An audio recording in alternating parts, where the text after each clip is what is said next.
ಓಂ ಸದ್ಗುರುನಾಥ ಶರಣಂ ಜಯ ಜಯ. ಓಂ ಸಚ್ಚಿದಾನಂದ ಶರಣಂ ಜಯ ಜಯ. ಎಲ್ಲರಿಗೂ ನನ್ನ ನಮಸ್ಕಾರಗಳು.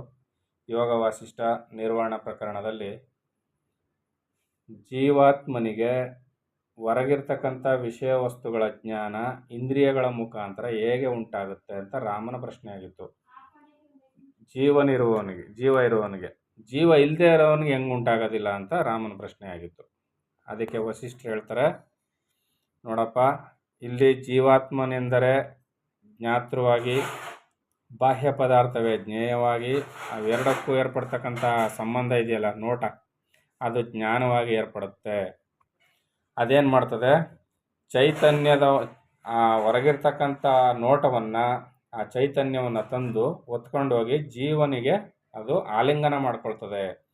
ಅನಂತರ ಜೀವನು ಆ ದೃಶ್ಯವನ್ನು ಅರಿಯುವನು. ಈ ರೀತಿಯಲ್ಲಿ ಸಂಬಂಧ ಏರ್ಪಡ್ತದೆ ಅಂತ ಹೇಳಿದಾಗ, ಇದೇ ಕ್ರಮವೇ ಇತರ ಇಂದ್ರಿಯಗಳ ವ್ಯಾಪಾರದಲ್ಲಿಯೂ ಕೂಡ ನಡೀತದೆ. ಕಿವಿ ಮೂಲಕವೂ ಇದೇ ವ್ಯಾಪಾರ ನಡೆಯೋದು, ಚರ್ಮದ ಮೂಲಕ ಸ್ಪರ್ಶವೂ ಇದೇ ವ್ಯಾಪಾರ ನಡೆಯೋದು, ಮೂಗಿನ ಮೂಲಕ ವಾಸನೆ ಅಥವಾ ಗ್ರಹಣ ಏನಿದೆಯಲ್ಲ ಅದು ಇದೇ ಥರನೇ ನಡೆಯೋದು ಅಂತ ಇಲ್ಲಿ ಹೇಳ್ತಾರೆ.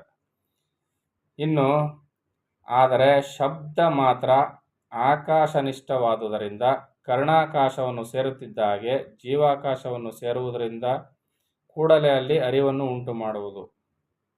ಇಲ್ಲೇನು ಹೇಳ್ತಾ ಇದ್ದಾರೆ, ಅಲ್ಲಿ ಈ ನಾಲ್ಕು ಬೇರೆ, ಯಾವುದು ರಸ, ಗಂಧ, ಇವೆಲ್ಲ ಇದೆಯಲ್ಲ, ಅವು ಒಂದು ರೀತಿ ಆದರೆ ಈ ಆಕಾಶ ತತ್ವದ ಈ ಶಬ್ದ ಇದೆಯಲ್ಲ, ಕರ್ಣಾಕಾಶವನ್ನು ಸೇರುತ್ತಿದ್ದಾಗೆ ಈ ಶಬ್ದವು ಜೀವಾಕಾಶವನ್ನು ಸೇರುವುದರಿಂದ ಕೂಡಲೇ ಅಲ್ಲಿ ಅರಿವನ್ನು ಉಂಟು ಮಾಡುವುದು. ಅಂದರೆ ಪಂಚಭೂತಗಳಲ್ಲಿ ಎರಡನೆಯದಾದ ವಾಯುವಿನಲ್ಲಿ ಸ್ಪರ್ಶ ಗುಣವಿದೆ, ಆಕಾಶದಲ್ಲಿ ಶಬ್ದ ಗುಣವು. ಅದರಿಂದ ಶಬ್ದವು ಸ್ಪರ್ಶಕ್ಕಿಂತ ಸೂಕ್ಷ್ಮ ಅಂತ ಹೇಳ್ತಾ ಇದ್ದಾರೆ. ಶಬ್ದವು ಸ್ಪರ್ಶಕ್ಕಿಂತ ಸೂಕ್ಷ್ಮ ಅಂದರೆ ಶಬ್ದದ ವೇಗವೇ ಜಾಸ್ತಿ ಅಂತ. ಅದಕ್ಕೆ ಇಲ್ಲಿ ರಾಮನ ಪ್ರಶ್ನೆಯನ್ನು ಕೇಳ್ತಾನೆ, ಎಲೆ ಬ್ರಹ್ಮಜ್ಞನೇ, ಮನಸ್ಸು ಕನ್ನಡಿ, ಯಂತ್ರ, ಮರ, ಚಿಗುರು ಮೊದಲಾದ ಪ್ರತಿಬಿಂಬಗಳನ್ನು ತೋರಿಸುವು, ಅವುಗಳ ಸ್ವರೂಪವೇನು ಹೇಳು ಅಂತ ಇಲ್ಲಿ ಪ್ರಶ್ನೆಯನ್ನು ಕೇಳಿದಾಗ ಗುರುಗಳು ಹೇಳ್ತಾರೆ, ವೇದ್ಯವನ್ನು ಬಲ್ಲವರಲ್ಲಿ ಶ್ರೇಷ್ಠನೇ, ಅತ್ಯಂತ ಜಡವಾಗಿರುವ ಘಟಪಟಾದಿಗಳು ಹೇಗೆಯೋ ವ್ಯಷ್ಟಿ ಸಮಷ್ಟಿ ಜೀವರು ಹಾಗೆಯೇ ಪ್ರತಿಬಿಂಬವಾಗಿರಲು ಅವುಗಳಿಗೆ ಭೇದವೆಂಬುದು ಕೇವಲ ಭ್ರಾಂತಿಯೇ ಸರಿ.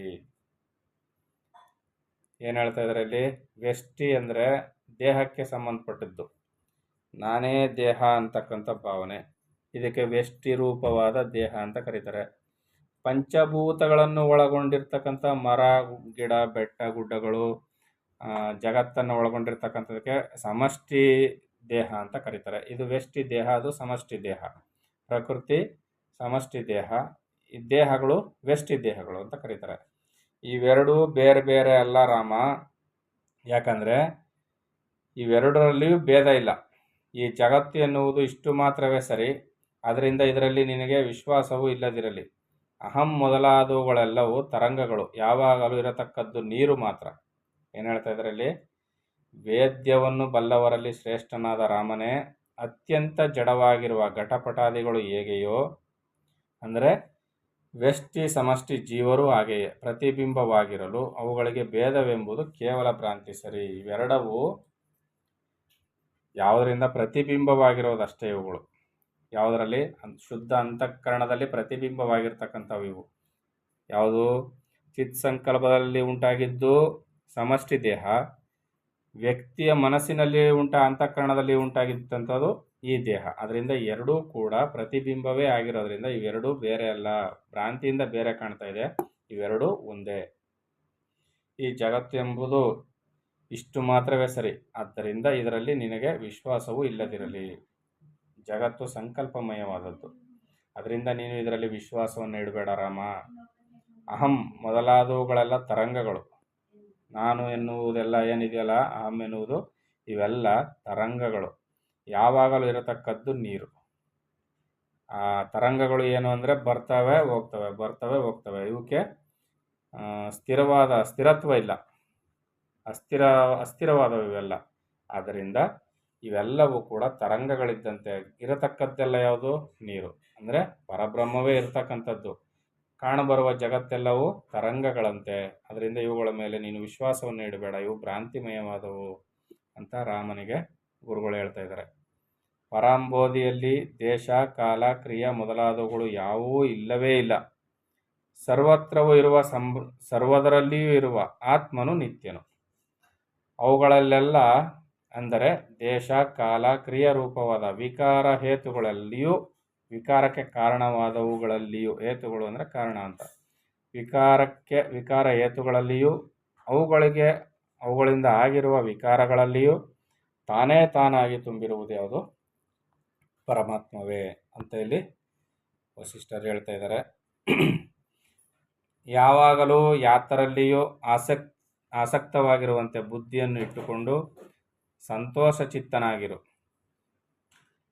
ಆಸಕ್ತವಾಗಿರುವಂತೆ ಬುದ್ಧಿಯನ್ನು ಇಟ್ಟುಕೊಂಡು ಸಂತೋಷಚಿತ್ತನಾಗಿರು. ರಾಮನಿಗೆ ಏನು ಹೇಳ್ತಾ ಇದ್ದಾರೆ ಗುರುಗಳು? ಯಾವಾಗಲೂ ಯಾತರಲ್ಲಿಯೂ ಎಲ್ಲದರಲ್ಲಿಯೂ ಆಸಕ್ತನಾಗಿರುವಂತೆ ಬುದ್ಧಿಯನ್ನು ಇಟ್ಟುಕೊಂಡು ನೀನು ಸಂತೋಷಚಿತ್ತನಾಗಿರು.